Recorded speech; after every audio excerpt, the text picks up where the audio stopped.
رزق حلال دے مجھے اے میرے کبریا،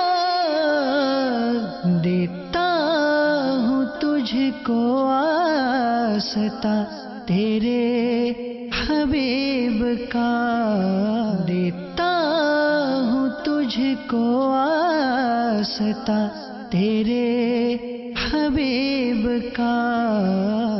الحمدللہ رب العالمین والصلاة والسلام علی سید المرسلین، اما بعد فاعوذ باللہ من الشیطان الرجیم، بسم اللہ الرحمن الرحیم، الصلاة والسلام علیک یا رسول اللہ وعلی آلک واصحابک یا حبیب اللہ، الصلاة والسلام علیک یا نبی اللہ وعلی آلک واصحابک یا نور اللہ۔ مدنی چینل کے ناظرین، احکام تجارت کے ساتھ حاضر ہیں۔ اس میں آپ اپنے کاروباری سوالات اور مالی معاملات سے متعلق اشکالات پیش کرتے ہیں، اور الحمدللہ دارالفتاء اہل سنت کے مفتی صاحب مفتی علی اصغر عطاری المدنی ہمارے ساتھ موجود ہوتے ہیں، جو آپ کے سوالات کے جوابات بھی ارشاد فرماتے ہیں۔ سلسلے میں سب سے پہلے درود پاک کی فضیلت نبی کریم رؤوف الرحیم صلی اللہ علیہ وسلم کا فرمان ذیشان ہے، تم مجھ پر درود پڑھو اللہ تم پر رحمت فرمائے گا۔ صلو علی الحبیب صلی اللہ تعالی علی محمد صلی اللہ تعالی علیہ وسلم۔ سب سے پہلے کال ہی شامل کر لیتے ہیں اور پھر مفتی صاحب کی طرف چلتے ہیں۔ انشاءاللہ عز و جل ایک کال شامل کریں گے اور اسی کے ساتھ مفتی صاحب کی طرف انشاءاللہ چلیں گے۔ صلو علی الحبیب صلی اللہ تعالی علی محمد صلی اللہ علیہ وسلم۔ مبشر بات کر رہا ہوں جی، فیصلہ باد سے۔ تو میرا مسئلہ یہ ہے کہ یہ جو بزنس کے مالکان جو ہیں وہ فائنل ڈیوز ادا نہیں کرتے ملازمین کو، ان کے بارے میں کیا حکم ہوگا کہ وہ فائنل ڈیوز اگر نہیں دیتے تو کیا وہ ملازم کو ہوگا کہ وہ ان کو قیامت والے دن کو پوچھ گچھ کر سکے؟ ٹھیک ہے مبشر بھائی، آپ کو جواب دیتے ہیں۔ مفتی صاحب، یہ جو کاروباری حضرات ہوتے ہیں، ادارے ہوتے ہیں، فائنل ڈیوز نہیں دیتے، اس کے بارے میں؟ الحمدللہ رب العالمین والصلاة والسلام علی سید الانبیاء والمرسلین، اما بعد فاعوذ باللہ من الشیطان الرجیم، بسم اللہ الرحمن الرحیم۔ سب لوگ ایسا نہیں کرتے ہوں گے، اور سب جگہ سیٹ صاحبان ہی ایسا کرتے ہوں یہ ضروری نہیں ہے۔ بعض اوقات جو نیچے کے لوگ ہوتے ہیں، مینیجر ہوا یا اور اکاؤنٹ وغیرہ کے لوگ ہوئے، ان کی غفلت اور کوتاہی سے بھی اس طریقے سے حق تلفیاں ہوتی ہیں۔ بہرحال جو بھی ایک نوکری پیشہ شخص ہو یا ایک مزدور ہو یا کسی بھی طرح اجرت پر کام کرتا ہو، جائز اجرت ہو، تو اس کو اس کا حق دینا شرعاً واجب ہے، اور اس کا حق دبا کے رکھنا ظلم ہے، حرام ہے اور شدید گناہ ہے۔ رہی بات ان کی یہ کہ کیا بروز قیامت یہ اپنا حق طلب کر سکتے ہیں؟ بالکل، جس نے بھی ان کا حق دبایا ہے، اللہ تبارک و تعالیٰ کی طرف سے ان کو یہ حق ہوگا کہ یہ اللہ تبارک و تعالیٰ کی بارگاہ میں جس نے حق طلب کیا ہے اس سے اپنا حق طلب کریں۔ یعنی صاحب حق جو ہے، صاحب حق تو یہ خود ہیں، صاحب حق اپنا حق طلب کر سکتا ہے، اور آخرت میں لینے کے دینے پڑیں گے اگر دنیا میں لوگوں کے حقوق دبائے ہوں گے تو جہاں بھی ایسا معاملہ ہو کہ کسی کے حق کا معاملہ ہو، اس میں بہت زیادہ احتیاط کی ضرورت ہوتی ہے۔ وجہ یہ ہے کہ توبہ سے اور گناہ تو معاف ہو جاتے ہیں، جو حق اللہ ہیں وہ معاف ہو جاتے ہیں۔ بعض گناہ ایسے ہیں کہ جن کی تلافی توبہ کے ساتھ ساتھ مزید ادائیگیوں سے ہوتی ہے، جیسے نماز کا مسئلہ ہے کہ نماز کسی نے نہ پڑھی معاذ اللہ تو توبہ کرنی ہوگی اگر جان بوجھ کر چھوڑی ہے تو، لیکن توبہ کے ساتھ ساتھ اس کی پھر قضا بھی کرنی پڑے گی۔ تو یوں یہ ہے کہ جو حقوق اللہ ہیں ان کی تلافی کی صورتیں آسان ہیں، لیکن جو حقوق العباد ہیں وہ اسی صورت میں معاف ہوتے ہیں جب کوئی بندہ صاحب حق کو راضی کرے۔ صاحب حق معاف کرے تو وہ حق معاف ہوتا ہے، ورنہ معاف نہیں ہوتا۔ تو مفتی صاحب اس میں جیسے کہ سوال آیا تو میں یہاں پہ ایک معاشرے کی کیفیت جو میں نے محسوس کی وہ آپ کے ساتھ عرض کرنا چاہوں گا تاکہ آپ اس پہ رہنمائی دیں کہ دو چیزیں ہوتی ہیں، ایک ہوتا ہے کسی کا حق اور ایک ہے کسی کی مطلب وہ حقوق۔ ایک تو ہے کہ ہمیں کام کرنا ہے اور دوسرا کام یہ ہے کہ کسی کے لیے کرنا ہے۔ جیسے کہ مالی معاملے کو ہی لے لیں تو ایک ہے کسی کا لینا اور ایک ہے کسی کا دینا۔ تو اب لینے والا جو ہوتا ہے اسے تو یاد بھی ہوتا ہے، اس کی ٹائمنگ کے حوالے سے بھی حساسیت ہوتی ہے، لیکن جو دینے والا ہوتا ہے بالعموم دیکھا گیا ہے وہ غفلت کا مظاہرہ کرتا ہے، اور ہم سب اس معاشرے کے تمام افراد ہی کسی نہ کسی سینیریو میں لینے والے بھی ہیں، دینے والے بھی ہیں۔ تو جہاں ہمیں لینا ہوتا ہے وہاں تو ہم بڑی پھرتی کا مظاہرہ کرتے ہیں، لیکن جہاں دینا ہوتا ہے وہاں پہ سستی اور غفلت ہوتی ہے۔ تو اس حوالے سے کچھ رہنمائی۔ جو آپ بیان فرما رہے ہیں وہ بات بڑی کلیئر ہے کہ جو شخص جو ہے جس طرح ایک خیال ذہن میں آتا ہے کہ اسے اس کا پورا معاوضہ دیا جائے۔ اگر مثال کے طور پر یہ نوکری پیشہ ہیں تو بلا شبہ جو بھی نوکری پیشہ ہو وہ اس بات کا مستحق ہے کہ اسے اس کا معاوضہ دیا جائے، لیکن اس کے ساتھ ساتھ اس پر یہ بھی ذمہ داری عائد ہوتی ہے کہ جب وہ جو کام اس کے سپرد کیا گیا ہے اس کام کے کرنے میں بھی کوئی کوتاہی نہ برتے۔ جی، اگر یہ عرف سے زیادہ کوتاہی برتے گا تو یہ بھی حق تلفی کا مرتکب ہوگا، کیونکہ مثال کے طور پر اس کے ذمہ کام دیا گیا کہ جناب تمہاری اتنی تنخواہ ہو گئی ہے، تم نے کام کرنا ہے، ٹھیک، اور وہ کام ہو سکتا ہے 2 دن میں، یہ کرتا ہے 15 دن میں، تو یہ بھی ایک کوتاہی ہے۔ اسی طریقے سے وہ جو بات آپ فرما رہے ہیں کسی کا کسی پر نکلتا ہے تو ٹھیک ہے، دونوں طرف سے ہی جو ہے وہ ادائیگی کرنا، جو حقوق ہیں اسے پورے کرنا ضروری ہے۔ قرضہ کسی نے لیا ہے تو قرضہ لینے والا جو ہے وقت پر ادا کرے۔ ٹھیک، اسی طریقے سے کسی نے مال بیچا ہے تو مال کی ڈلیوری کا جو بھی وعدہ ہے اس پر وہ ادا کرے۔ ٹھیک، سامنے والا جو ہے قیمت ادا کرنی ہے اس کو اپنے وقت پر ادا کرے۔ تو یہ وہ طور طریقے اور وہ یوں سمجھیے کہ مینرز ہیں شریعت مطہرہ نے بہت پہلے 1400 سال پہلے ان کی تاکید، تلقین اور ان کی افادیت کو بیان کیا ہے۔ اصل چیز ہے کہ اس پر عمل کرنا، عمل کرنے میں کوتاہی ہے۔ اللہ تبارک و تعالی ہمیں صدقے دل سے عمل کی توفیق عطا فرمائے۔ آمین۔ مدنی چینل کے ناظرین کی ہمارے پاس اور بھی مزید کالز ہیں، انشاءاللہ عز و جل 2 کالز کر کے ہم اپنے سلسلے میں شامل کریں گے۔ فی الوقت ہم 2 کال شامل کرتے ہیں۔ میرا سوال یہ ہے کہ حضور یہ ارشاد فرمائیے کہ اگر کسی دکان پہ کوئی گاہک کسی قسم کا سامان بھول جائے، اب وہ معلوم نہیں ہے کس کا ہے اور کوئی لینے بھی نہیں آ رہا، کافی ٹائم ہو گیا ہے، تو اب وہ اس سامان کا کیا کیا جائے؟ کتنے عرصے ہم اپنے پاس رکھ سکتے ہیں یا اس کو کسی کو دے سکتے ہیں یا استعمال کر سکتے ہیں؟ اس کا کوئی حل ارشاد فرمائیے۔ اگلی کال دیجیے گا۔ میرا نام محمد عثمان خورشید ہے، میں لاہور سے بات کر رہا ہوں، اور سوال یہ ہے کہ کیا کچھ شبے کے مال میں سے کیا ہم نیک کام کر سکتے ہیں، اور اگر کر سکتے ہیں تو اس کا اجر کیا ہے، اور اگر نہیں کر سکتے تو اس کی وجہ کیا ہے؟ شبے سے یہ مراد لے رہا ہوں میں کہ دل میں ہلکا سا شک کا پیدا ہو جانا، اور شبہ مطلب کنسیڈر کریں یا کچھ پیسوں میں شامل ہو جائے۔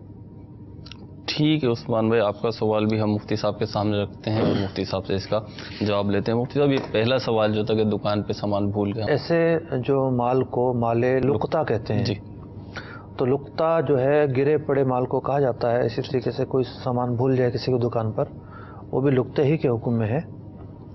تو اس اصل تو یہ ہے کہ چیز کی کیفیت پر منحصر ہے، وہ کس طرح کی ہے۔ ٹھیک، پھل فروٹ وغیرہ ہے تو ظاہر بات اس کی مدت بڑی تھوڑی ہے، ٹھیک ہے، خراب ہو جائے گا وہ تو۔ مالک کو تلاش کرنے کی۔ ٹھیک، اور اس کے علاوہ کوئی چیز ہے جیسے مثال کے طور پر بہت ہی سستی چیز ہے تو مالک 2-4 دن تلاش کرے گا، پھر اس کے آنے کے امکانات کم ہوں گے۔ ٹھیک، مہنگی چیز پر مالک پلٹ کر آئے گا۔ ٹھیک، پھر یہ بھی ہے کہ آنے والے کی روٹین بھی ہوتی ہے ٹھیک، کہ اس کو مہینے بعد 2 مہینے بعد آنا ہوتا ہے۔ خاص طور پر جو ہول سیل مارکیٹوں میں ریٹیلر آ کر خریداری کرتے ہیں تو گاہے بگاہے آتے رہتے ہیں، یعنی وہ مارکیٹ اور دکان کی صنوعیت کی یہ بھی دیکھا جائے گا، یہ بھی دیکھا جاتا ہے۔ ٹھیک ہے، اب ایک چیز ہے مطلب کہ شارع عام ہے ٹھیک ہے، اور ہائی وے ہے، وہاں سے کوئی چیز پڑی ہوئی ہے، اب اس کا مالک دوبارہ آئے تو اس کے امکانات مشکل ہوتے ہیں ویسے۔ ٹھیک. اور وہ آدمی بھی کیسے یہاں پر بورڈ لگائے گا یا کیا کرے گا, ٹھیک. یہ بھی بہت مشکل کام ہے کہ وہ اعلان اب کس طرح کرے گا. ٹھیک. تو کوئی تحدید تو نہیں ہے, یعنی لگا بندہ کوئی فارمولہ تو نہیں ہے. ٹھیک. چیز کی کیفیت کے تعلق سے جو بھول کر گیا ہے اس کی جو ہے وہ کیفیت کے تعلق سے اندازہ لگائیں گے. جب تک آنے کا غالب امکان موجود ہو اس چیز کو سنبھال کر رکھا جائے گا, اور تشہیر کے لیے جو بھی ممکنہ صورت ہے ٹھیک لکھ کے لگا دے, کوئی چیز ملی ہے یا اس طرح کی کوئی بھی چیز ہے, اس پر یہ عمل کرے گا. اور جب آنے کے امکانات غالب نہ رہیں تو پھر یہ ہے کہ ایسی چیز کو کسی بھی نیک اور جائز کام میں صدقہ کیا جا سکتا ہے. مالک کی طرف سے صدقے کی نیت کرے گا, ٹھیک ہے, جس کا مال ہے میں اس کی طرف سے جو ہے وہ اللہ کے راہ میں خرچ کر رہا ہوں. ٹھیک. جو بھی نیک کام ہے اس میں صرف ہو سکتا ہے, مسجد مدرسے میں بھی ہو سکتا ہے, فقراء غرباء کو بھی دیا جا سکتا ہے. ٹھیک. خود شرعی فقیر ہے, مستحق زکوٰۃ ہے, خود بھی لے سکتا ہے. ٹھیک. یہ اس کے مصارف ہے. مفتی دوسرا سوال جو تھا عثمان خورشید بھائی ہمارے لاہور سے تھے, اور ایک شبہ کا مال جو ہے, شبہ کا جو مال ہے اور اس کو اللہ کی راہ میں نیک راہ میں خرچ کرنا, تو اس کیا جا سکتا ہے یا نہیں کیا جا سکتا, اور اس پر ثواب ملے گا یا نہیں ملے گا؟ پہلی بات تو یہ ہے کہ شبہ کا مال کہہ رہے ہیں وہ کس درجے کا شبہ کا مال ہے. ٹھیک. مطلب چوری کا مال ہے, رشوت میں لیا ہوا مال ہے, سود میں لیا ہوا مال ہے. اگر وہ مال ہے تو وہ مال حرام ہے. ٹھیک. وہاں شبہ نہیں ہے, وہاں تو ایک یقینی حکم ہے. ٹھیک. دوسری صورت ممکنہ طور پر یہ ہو سکتی ہے کہ دو طرح کے مال ہیں. ٹھیک. ایک جائز مال بھی, ایک ناجائز مال بھی ہے. مطلب رشوت بھی لی ہے, مثال کے طور پر کوئی پولیس والا ہے, اس نے رشوت بھی لی ہے اور اس کو جو ڈیوٹی تنخواہ ہے وہ بھی ملی ہے, اور ڈیوٹی کی تنخواہ تھوڑی بہت حرام کی ہوگی اس نے ڈیوٹی, لیکن بیشتر وقت ڈیوٹی میں دیا ہے اس نے. تو اب ماجرا یہ ہے کہ اس بنا پر اس کو شبہ ہے. ٹھیک ہے. تو اب دونوں کے اماؤنٹ کو سامنے رکھے, یہ ٹھیک, جتنا اماؤنٹ حلال کا ہے صحیح, اس میں سے نیک کام ہو سکتے ہیں, جائز کام ہو سکتے ہیں. ٹھیک. اور جو رشوت ہے وہ تو ویسے بھی استعمال نہیں کرنی. ٹھیک. ہم یہ تھوڑی کریں گے وہ استعمال کر لے. صحیح ہے. رشوت تو ملکیت میں ہی نہیں آتی. ٹھیک, اپنی ملک میں ہی نہیں. حرام مال کی دو قسمیں ہیں. کچھ حرام مال ایسے ہیں جو ملکیت میں آ جاتے ہیں, صحیح ہے, انسان مالک ہو جاتا ہے, ٹھیک, اور آگے اس کی تفریحات مزید جاری ہوتی ہیں. ٹھیک. کچھ حرام مال ایسے ہیں جو ملکیت میں ہی نہیں آتے. رشوت ان میں سے ایک ہے. تو اس کو تو ویسے ہی جو ہے اصل مالکان کو لٹانا واجب ہے. صحیح, اپنے ذاتی استعمال میں بھی نہیں لا سکتا. نہیں لا سکتا, اور مال حرام کو بھی لا سکتا. جو ملکیت میں آ گئے ہیں ان کو بھی نہیں لا سکتا. ٹھیک. پھر ایک صورت یہ ہو سکتی ہے کہ یہ سوچتا ہے کہ یہ ہو سکتا ہے کہ میں نے کبھی دھوکہ دیا ہو, اس کی کوئی آمدنی شامل ہو گئی ہو. ٹھیک. اب جب ایسی کیفیت ہے, ہو سکتا ہے کبھی ہو گئی ہو, تھوڑی ہو گئی ہو, تو قرینہ بتا رہا ہے کہ اس کو جو شبہ ہے وہ تھوڑے بہت مال میں. ٹھیک, یقینی کیفیت بھی نہیں. اس کے بعد اگر 10,000 روپے ہیں تو اس کو یہ شبہ ہے کہ اس میں کوئی 500 روپے مل گئے ہوں گے. ٹھیک ہے. تو جو بقیہ 9,500 ہے وہ تو کلیئر ہے نا. ٹھیک ہے, اس میں صدقہ خیرات ہو سکتا ہے بلا شبہ. ٹھیک. تو اب شبہ کس نوعیت کا ہے, ان کے ذہن میں کیا پس منظر ہے, یہ چونکہ واضح نہیں ہو رہا, اس لیے اس شبے کی رقم کا کیا کریں گے اس پر تو میں نے کوئی حکم بیان نہیں کیا. میں نے یہ بیان کیا کہ اس شبے کو ہٹا کر جو بقیہ رقم ذرا دیکھیں, ٹھیک, اس میں سے اگر اطمینان ہے تو وہ تو معاملہ کلیئر ہے, ایک سائڈ تو کلیئر ہو کم از کم. ٹھیک. یہ نہ ہو کہ ایک چھوٹے سی اماؤنٹ کی وجہ سے پوری رقم میں ہی یہ ڈاؤٹ کا شکار ہوں. اور تو ہم نے ایک جو تصویر ہے وہ کلیئر کرنے کی کوشش کی ہے. ٹھیک. باقی سوال ان کا کلیئر نہیں ہے. ٹھیک ہے. تو عثمان بھائی جتنا آپ کا سوال تھا, جتنا سمجھ سکے اس کا الحمدللہ ایک جواب دیا, اور ایک اصول بھی بیان کیا مفتی صاحب نے کہ جو ٹوٹل رقم ہے اس میں جو حلال رقم ہے اس کو تو ظاہر سی بات اس میں آپ تصرف کر سکتے ہیں, اسے خرچ کر سکتے ہیں, تو اس ہی میں سے اللہ کی راہ میں بھی خرچ کیجئے, نیک راہوں میں خرچ کیجئے. اور جو مال حرام ہے اس کو تو ظاہر سی بات ہے شبوں کا مال جو ہے جو جس طریقے سے مفتی صاحب نے تقسیم کی ہے اس کی رعایت کرتے ہوئے دیکھ لیجئے. اور بھی کچھ جاننا چاہیں تو دارالفتہ اہل سنت کی جو پاکستان بھر میں مختلف شاخیں ہیں, اور آپ نے لاہور سے کال کی تو لاہور میں بھی ہمارے دارالفتہ اہل سنت کی شاخیں ہیں, جو آپ کے قریب پڑتی ہو آپ اس سے رابطہ کر کے وہاں پہ پہ بھی بالمشافہ ملاقات کر کے اپنا مسئلہ معلوم کر سکتے ہیں. 2 کالز اور شامل کریں گے انشاءاللہ عز و جل. کال دے دیجیے گا. میرا چھوٹا سا سوال ہے، اگر آپ اس میں میری کچھ رہنمائی فرما دیں تو بہت مہربانی ہوگی. ہم یہاں افریقہ کے اندر رہتے ہیں، یہاں پر حلال گوشت کا بہت مسئلہ ہے، لہذا ہم خود قربانی کرتے ہیں، بکرے وغیرہ خود کاٹتے ہیں، حلال خود کرتے ہیں. باقی کام جیسے کھال اتارنا اور گوشت کاٹنا یہ یہاں کے غیر مسلم ہمارے کام والے ہیں وہ کرتے ہیں. تو وہ گوشت کاٹنے کے بعد اس کی جو ہوجری وغیرہ جو ہوتی ہے وہ بزد ہوتے ہیں لے جانے کے لیے، تو کیا کیا جائے؟ ہم اس کو ہوجری وغیرہ دے سکتے ہیں یا نہیں؟ برائے مہربانی اس بارے میں کچھ رہنمائی عطا کر دیجیے. ٹھیک ہے انشاءاللہ عز و جل اس کا جواب دیتے ہیں. ایک اور سوال دے دیجیے گا آپ ہمیں. مفتی صاحب آپ سے یہ ایک سوال ہے کہ جو یو کے میں مکمل دیا جاتا ہے یہ سود پر یہ انٹرسٹ لگاتے ہیں، یہ حرام ہوتا ہے یا یہ کیا اس کا سسٹم ہے؟ یہ آپ مجھے پلیز بتا دیں. تھینک یو، خدا حافظ. انشاءاللہ عز و جل آپ کے سوال کا بھی جواب دینے کی کوشش کریں. مفتی صاحب پہلا سوال جو تھا حلال گوشت سے متعلق، حلال گوشت کا تو مسئلہ کلیئر ہے ان کا، جی اسی لیے یہ اپنے ہاتھ سے ذبح کرتے ہیں. ٹھیک ہے. ماشاءاللہ کافی خوشی ہوئی، مطلب بہت خوشی ہوئی ان کی جی. یہ بات سن کے. ورنہ تو ایک طبقہ وہ بھی ہے جو کہتا ہے بس جو چلتا ہے چلاؤ، ٹھیک ہے. جو ملتا ہے کھاؤ، ٹھیک. کیا ضرورت ہے تحقیق کرنے کی. حالانکہ اور چیزوں میں تحقیق اور گوشت میں تحقیق کا معاملہ الگ الگ ہے. جی. اور تمام چیزوں میں اصل اصول یہ ہے کہ حلت ہے، حلت حلال ہونا ہے، حلال. پاک ہونا ہے، جب تک کہ حرام ہونے کا کوئی ثبوت نہیں ملتا. لیکن ایسے ممالک جہاں پر گوشت ملا جلا ملتا ہے، جھٹکے کا بھی گوشت ہے، مشینی ذبیحہ بھی ہے، اور بھی صورتیں ہیں حرام گوشت کی، ٹھیک ہے. وہ گوشت بھی ملتا ہے، اور دوسرا بہت ہی نادر یا کمیاب ہے، ٹھیک. تو وہاں تو واجب ہے تحقیق کرنا. ٹھیک. گوشت کی کہ حلال ہے یہ بالکل واجب ہے، بلکہ بعض مسلم ممالک میں بھی واجب ہے. ٹھیک. کیونکہ وہاں بیرون ممالک سے گوشت آتا ہے اور امپورٹ ہوتا ہے، وہ مشینی ذبیحہ ہوتا ہے، ٹھیک. ہاتھ کا کٹا ہوا نہیں ہوتا. ٹھیک.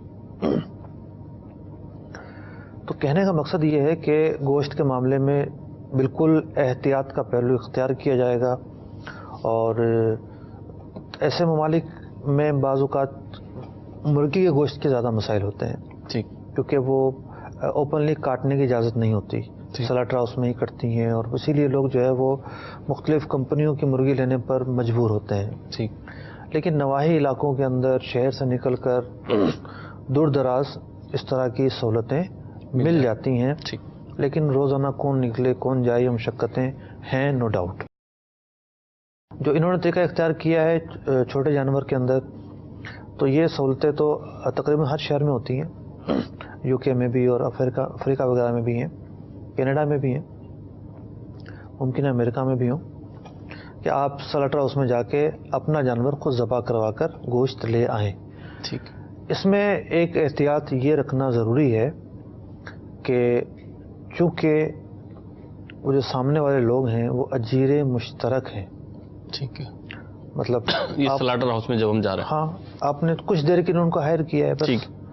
وہ آپ کا کام کر کے دیں گے، اجیر مشترک ہیں. ٹھیک. تو ایسا نہ ہو کہ جو سامنے والے غیر مسلم ہیں آپ کا گوشت نظر سے اوجھل ہو کر ان کے قبضے میں چلا جائے. یعنی مسلمان کی نگاہ سے اوجھل نہیں ہونا چاہیے. ٹھیک. کوئی بھی مشرک ہے یا کوئی دہریہ ہے، ایسی صورتحال ہے. یعنی جانور ذبح ہونے سے لے کے گویا کہ اس کی بوٹیاں بننا اور گوشت بن کے ہمارے ہاتھ میں جب تک آئے، اس سارے پروسیس میں ہمارے سامنے رہنا چاہیے، مطلب کسی بھی مرحلے میں کھانے تک. ٹھیک ہے. ایسا لمحہ نہیں آنا چاہیے کہ گوشت غیر مسلم کی کسٹڈی میں اس طرح چلا گیا کہ مسلمان کی نگاہ سے وہ اوجھل ہے، مسلمان کے سامنے نہیں ہے. ٹھیک. بشرط یہ کہ وہ غیر مسلم اجیر خاص نہ ہو. ٹھیک ہے. اجیرہ مشترک ہو. جب یہ حکم ہم بیان کر رہے ہیں، یہ تو میں نے مسئلہ ایک اضافی طور پر بیان کیا. جی. ان کا جو اصل سوال تھا وہ یہ تھا اوجری لے جانے پر مصر ہوتے ہیں. جی. تو اوجڑی پھینک دینے کا ہمارے یہاں عرف ہے. جی. پاکستان میں بھی جب قربانیاں ہوتی ہیں تو کوئی بھی اوجڑی کو بیچتا نہیں ہے. ہاں بیچ سکتے ہیں کیونکہ وہ پورا پوٹا بیچتے ہیں اصل میں. جی جی. وہ پورا پوٹا بیچتے ہیں تو اس سے یہ ہے کہ جانوروں کی غذائیں بنتی ہیں اور مرغیوں کی فیڈ بھی بنتی ہیں, مختلف مصارف میں استعمال ہوتا ہے. مختلف مصارف میں استعمال ہوتا ہے. لیکن ہمارے چونکہ پھینک دینے کا عرف ہے تو اس لیے یہ تو حکم نہیں ہوگا کہ جناب اسے بیچا جائے. اور یہ بہت مطلب اصل میں وہ مشقت والا مسئلہ ہے. تو وہاں بھی یہ اس سے بری ذمہ ہو جائے, کون کیا کرتا ہے کیا نہیں, یہ اس پر غور نہ کریں. ٹھیک. وہ کہے کہ بھئی ہمیں یہ نہیں لینی, آپ پھینک دیں بھلے. ٹھیک ہے. اب وہ کوئی اٹھا کر لے جاتا ہے, پھر یہ اس کا میٹر اس کا فیل ہوگا. صحیح ہے. اچھا مفتی صاحب, اس میں ان کا ایک سوال جو بن رہا تھا وہ یہ بھی تھا کہ ذبح تو یہ خود کرتے ہیں لیکن کھال اتارنا, غالباً ان کی مراد تھی کھال اتارنا ہے, گوشت کے پیسز کرنا, اس میں غیر مسلموں سے مدد لیتے ہیں. دیکھیں جب مسلمان نہیں ہیں اور ذبح انہوں نے کر دیا ہے اور ان کے آنکھوں کے سامنے اس نے کھال نکالی ہے یا پیس بنائے ہیں تو اس میں کوئی مذائقہ نہیں ہے. ٹھیک ہے. مفتی صاحب دوسرا سوال یو کے سے تھا. یو کے ہوا یا اور یورپین ممالک ہوئے, کینیڈا, امریکہ وغیرہ میں ہوتا یہ ہے کہ آپ اگر مکان کرائے پر رہ رہے ہیں, ٹھیک ہے, جتنا آپ کرایہ ادا کر رہے ہیں اس سے ہی 19-20 قسط ادا کر کے مکان کے مالک بن سکتے ہیں. ٹھیک. وہاں پر 20 سال 25 سال کی بنیاد پر ہاؤس مورگیج پیکج ہوتا ہے. House mortgage. ٹھیک.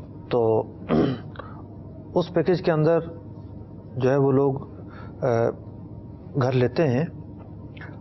تو اصل یہ ہے, یعنی قاعدہ یہ ہے کہ مسلمان اور کافر کے درمیان ربا نہیں ہے. ٹھیک. حدیث پاک میں واضح طور پر فرمایا گیا لا ربا بین المسلم والحربی. ٹھیک. او کما قال علیہ الصلوۃ والسلام. چونکہ مسلمان اور کافر کے درمیان ربا نہیں ہے. صحیح ہے. مسلمان اس سے جائز نفع لے سکتا ہے. پیسے دیے کسی کافر کو, ٹھیک ہے, اور اس سے جائز نفع لیا, ٹھیک ہے, مطلب اس سے نفع لیا, قرض دے کر نفع لیا, وہ بھی جائز ہوگا, لیکن اسے سود نہ سمجھے. ٹھیک. دوسری صورت ہے نفع دینے کی. ایک ہے نفع لینے کی, اب نفع دینے کی. نفع لینے کی تو اجازت ہے, ٹھیک ہے, لیکن نفع دینے کی اجازت نہیں ہے. اچھا. علماء نے ضرورت کے وقت کافر کو نفع دینے کی بھی اجازت دی ہے. ٹھیک ہے. جیسے گھر کی ضرورت ہے. ٹھیک ہے. اب 25 سال کی بنیاد پر قسطوں پر گھر ملا, 20 سال کی بنیاد پر ملا, تو کتنا آسان اور ایزی ہوتا ہے, اندازہ لگایا جا سکتا ہے. اور خود خریدنا لوگوں کے لیے جو متوسط یا اس سے نیچے لوگ ہوتے ہیں ان کے لیے قریب قریب محال ہوتا ہے. تو اس لیے پاک و ہند کے علماء نے اس بات کی اجازت دی ہے کہ غیر مسلم کمپنیوں سے یا غیر مسلم بینکوں سے مورگیج پیکج لیا جا سکتا ہے, لیکن اس کو کاروبار یا انویسٹ کا ذریعہ نہ بنایا جائے. ٹھیک. ایک گھر یا ایک دکان کی اجازت دی گئی ہے. صحیح. یہ نہیں ہے کہ جناب آپ نے 4-5 یا ایک سے زائد گھر بک کروا لیے, پھر بھاؤ لگا, پھر بیچ دیا, پھر خرید لیا, پھر بیچ دیا. نہیں, کیونکہ فقہ کا قاعدہ ہے الضرورت تقدر بقدر ضرورتی. جس قدر ضرورت ہوتی ہے اسی قدر مسائل میں تخفیف اور آسانی دی جاتی ہے, اس کے علاوہ نہیں.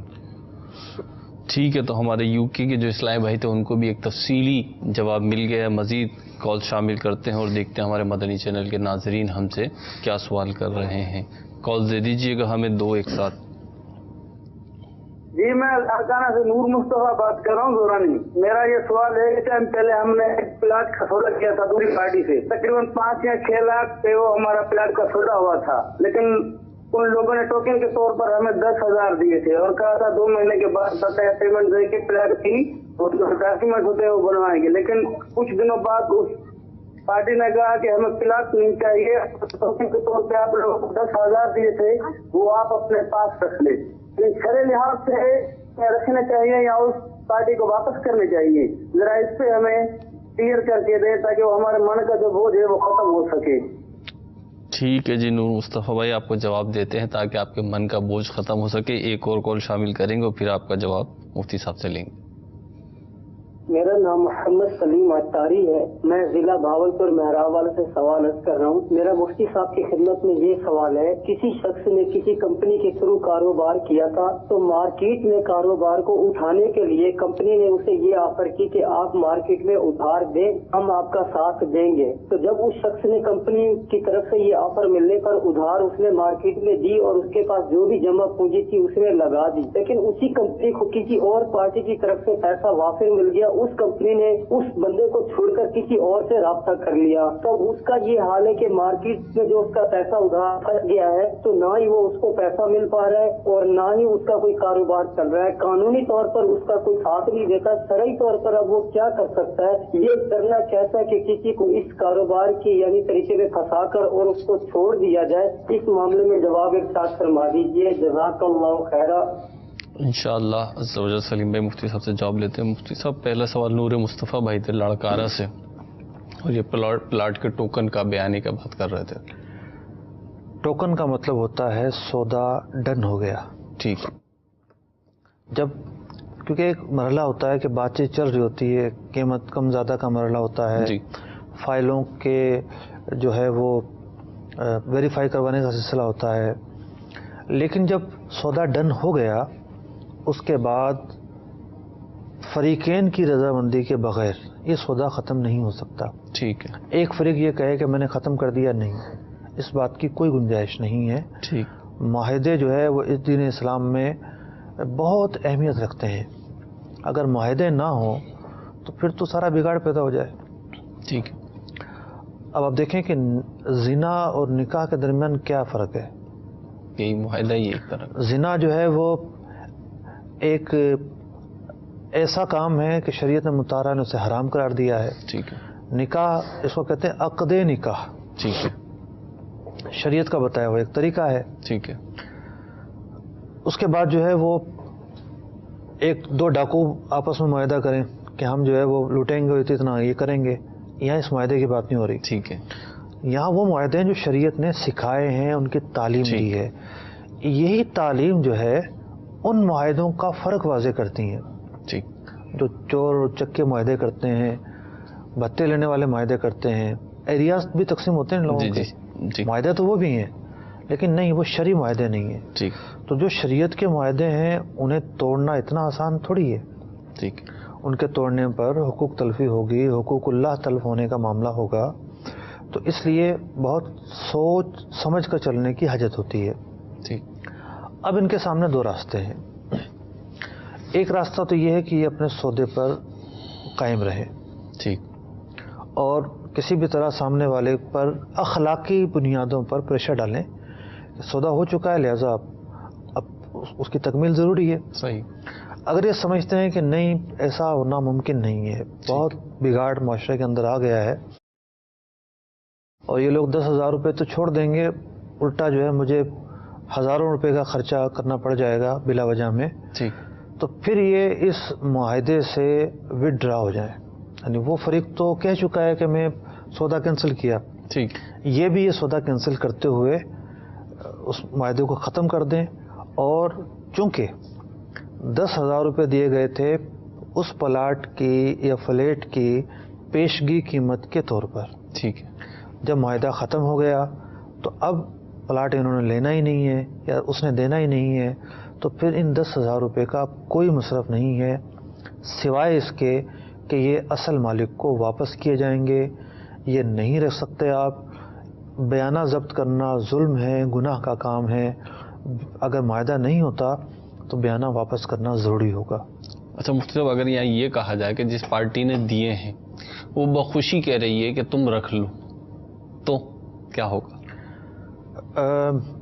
میرے پچھلے گفتگو میں اس کا جواب آ چکا ہے کہ شریعت نے اسباب مقرر کیے ہیں. ٹھیک. بعض اوقات صورت بڑی ہی جو ہے ملتی جلتی ہوتی ہے. صحیح. لیکن تفصیل میں جائیں تو جو فرق ہوتا ہے دونوں کے درمیان، امتیاز ہوتا ہے. پارٹی کیوں کہہ رہی ہے رکھ لو؟ کوئی گفٹ کے طور پر کہہ رہی ہے تو گفٹ کی یہاں کوئی صورت نہیں ہے. خوشی سے تو نہیں کہہ رہی, لیکن وہ سودا کینسل کر رہی ہو تو مجبوراً کہہ رہی ہے نا. جی, تو ایک طرح کا فیور دے رہی ہے. 10,000 روپے کا معاملہ ہے جی, جہاں 50,000 روپے اور لاکھ روپے اور 5 لاکھ کا معاملہ ہوتا ہے تو وہاں تھوڑی وہ دل سے کہہ رہا ہوتا ہے کہ تم رکھ لو. اب وہ بعض اوقات شرما شرمی میں کچھ نہیں بولتا, ٹھیک, لیکن اصل چیز یہ ہے کہ شریعت مطہرہ نے اس مقام پر رکھنے کو روا ہی نہیں رکھا. ٹھیک, تو کیسے رکھ سکتا ہے؟ ٹھیک, ماشاء اللہ عز و جل. نور مصطفیٰ بھائی, آپ کے جو دل پہ بوجھ تھا, من پہ بوجھ تھا, وہ انشاءاللہ عز و جل ہلکا ہو گیا ہوگا. مفتی صاحب نے جواب دیا, وہ پیسے آپ واپس ہی دے دیں اس پارٹی کو جس نے سودا کینسل کیا, اور آپ بھی وڈرو ہو جائیں. مفتی صاحب دوسرا سوال جو تھا محمد سلیم بھائی بھاولپور سے تھے کہ ایک کمپنی نے ایک شخص کو جو ہے وہ گویا کہ ایجنسی کے طور پہ اس کو کہا کہ اب تم ہمارا مال ادھار پر دو, ہم تمہارا ساتھ دیں گے. اب ساتھ دینے کا مطلب مقصد بھی واضح نہیں ہے کیا ہے, ساتھ دیں گے اور پھر پیچھے ہٹ گئی. دیکھیے, سمجھداری جو ہے اس کا دامن کہیں بھی نہیں چھوڑنا چاہیے. ٹھیک ہے, تو اب یہ ان کا ایک فیصلہ تھا, انہوں نے لوگوں کو بہت بڑی تعداد میں ادھار پر مال دیا. ٹھیک, تو انہیں خود بھی سوچنا چاہیے تھا کہ میرے پاس اگر 50 لاکھ روپے ہیں اور میں 50 لاکھ ہی ادھار پر دے دیتا ہوں, انہیں ممکن ہے یہ امید ہو کہ جب یہ کمپنی کی طرف رجوع کریں گے تو اور مال کمپنی انہیں ادھار پر دے دے گی. ٹھیک, اب کمپنی نے منع کر دیا ادھار پر دینے سے, تو اب کمپنی نے منع کر دیا تو ٹھیک ہے, اخلاقی بنیادوں پر تو غلط ہے, ایسا نہیں کرنا چاہیے. اس نے وعدہ کیا تھا اس کے خلاف کر رہی ہے, اخلاقی بنیادوں پر اخلاقی بنیاد درست نہیں ہے. ٹھیک, لیکن بات یہ ہے کہ ٹھیک ہے ایک مشکل وقت ہے, پیسہ مارکیٹ میں نکلتا ہے اور مال دینے سے. ٹھیک ہے, آپ صرف پیسہ مانگے جائیں گے تو بعض اوقات لوگ پیسہ نہیں دیتے, غلط کرتے ہیں, ان کا یہ فعل جو ہے وہ اس کی حمایت نہیں ہو رہی. لیکن مارکیٹ پریکٹس کیا ہے اس کا میں عرض کر رہا ہوں. ٹھیک, تو کوئی بھی جو ہے وہ سپلائی کرنے والا آہستہ آہستہ پیسہ نکالتا ہے. جی, ایسا ہی. اب یہ ہاتھ پر ہاتھ رکھنے کے بجائے کسی سے پیسے پکڑیں ادھار پر. ٹھیک, قرض پر پکڑیں, کسی کو پارٹنر بنائیں اپنا کہ بھئی ٹھیک ہے میں مال, میرے پاس تو پیسہ نہیں ہے, کچھ آپ ملاؤ کچھ میں ملاتا ہوں, یا تم ملاؤ میری محنت ہوگی. یوں کسی کو ساتھ ملا کر انویسٹر کو, اور یہ دوبارہ کام شروع کریں, تھوڑا تھوڑا ان کو دیں. اس نئے کام کا حساب الگ رکھیں, پرانے کام کا حساب الگ رکھیں, اور یوں ایک ٹیکنیکلی طریقہ عرض کیا جا سکتا ہے. باقی اللہ تبارک و تعالیٰ کی بارگاہ میں دعا کریں, جو آپ کے پیسے پھنسے ہوئے ہیں اللہ تبارک و تعالیٰ آسانی فرمائے اور وہ جلدی جلدی ریکور ہوں. آپ بھی دعا کریں, آپ مبتلا ہیں, یعنی مبتلا سے مراد یہ ہے کہ اصل زخم تو انہیں پہنچا ہے, جو تکلیف انہیں ہوگی تو کوئی اب یہ قرب میں مبتلا ہیں, یہ جب دعا کریں گے تو وہ یقینی طور پر خلوص پر مبنی ہوگی. تو یہ بھی دعا کی قبولیت کی علامات میں سے ایک علامت ہے کہ مضطر کی دعا قبول ہوتی ہے, جس کو کوئی راستہ ہی نظر نہیں آ رہا, کہیں سے بھی کوئی جو ہے وہ امید ہی نہیں ہے, اب وہ ہاتھ اٹھا کر دعا کرتا ہے. تو یہ کیفیت بھی دعا کی قبولیت کی ایک علامت قرار دیا گیا ہے. سلیم بھائی, آپ کو بھی جواب ملا اور مفتی صاحب نے دعا کی ترغیب دلائی. میں بھی یہاں پہ ایک مدنی مشورہ آپ کو عرض کروں کہ بھاولپور میں بھی الحمدللہ 2 جگہ فیضان مدینہ ہے, 2 جگہ ہمارا جمعرات اجتماع ہوتا ہے, جمعرات کو مغرب کی نماز کے بعد, تو اس میں تشریف لے جائیں. وہاں پہ بھی الحمدللہ عز و جل کثیر اسلام بھائی ہوتے ہیں, اجتماعی دعا ہوتی ہے, وہاں پہ بھی دعا فرمائے اللہ رب العزت آپ کو عافیت عطا فرمائے. ہم مزید کال شامل کریں گے, ہمیں 4 کالز ایک ساتھ دے دیجیے گا, پھر انشاءاللہ عز و جل ترتیب بار اس کے جوابات مفتی صاحب سے ہم لیتے ہیں. ہم میڈیسن کا کام کرتے ہیں, تو اس میں ہم بطور سیلمینی کا کام کرتے ہیں نا, تو مثال کے طور پر اگر ہم جو ہے نا مال ہم لیتے ہیں کمپنی سے مال لیتے ہیں, ہمیں جو ہے نا یہ مال آپ جو ہے نا شاپ پر آپ نے دینا ہے نا, ان کی پیمنٹ جو ہوتی ہے مثال کے طور پر 3,000 جو ہے نا 92 روپے ہوتی, 3,092 ہو گیا یا 92 روپے ہی ہو گیا. وہ ہمیں جو ان کے پاس کھلے پیسے نہیں ہوتے تو عام طور پر وہ لے لیتے ہمیں 95 روپے, تو وہ میں نے پتہ کرنا تھا یہ 2 روپے ایکسٹرا ہمیں دیتے ہیں, وہ کیا اس پر ہمارا کوئی خاص ہے یا نہیں ہے؟